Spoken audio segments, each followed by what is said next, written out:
కొర్రమేండ్లు బాగా పడాలంటే కప్పల్ని గీ పని చేయాలి. హలో నమస్తే.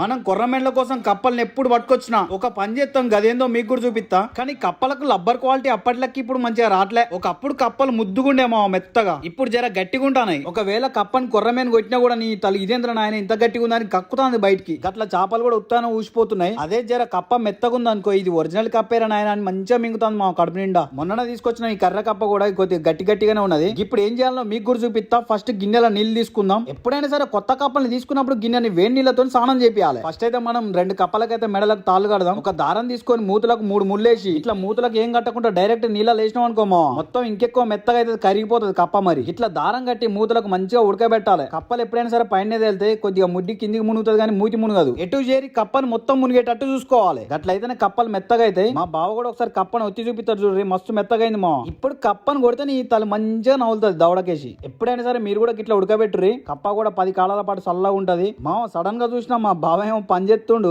మామ మీరు వేరేదేమన్నా అనుకునేరు. మామ కప్ప వెనక హోల్ ఉంటది, అది పూడిపోయినట్టున్నది. దానికి కొద్దిగా పెద్దగా చేసిండు గాలిపోదానికి. ఇక సరే కానీ మామ 2 కప్పలు అయితే మంచిగా తయారైనాయి. ఇక గిదే కప్పలతో ఎట్లా పట్టినాం ఏంది కథ అని ఒక ఫుల్ వీడియో కూడా వదులుతా. మామ మనకు కొన్ని కొర్రమేళ్ళు అయితే పడ్డాయి. శాంపిల్ గా ఒకటైతే చూపించిన. చలో మామ రైట్, మన వీడియో మీకు కూడా నచ్చింది అనుకుంటాను. ఇంకో జబర్దస్త్ వీడియోతో మీ ముందుకు వస్తా. మన వీడియో నచ్చినట్లయితే like, comment, share and subscribe. Thank you.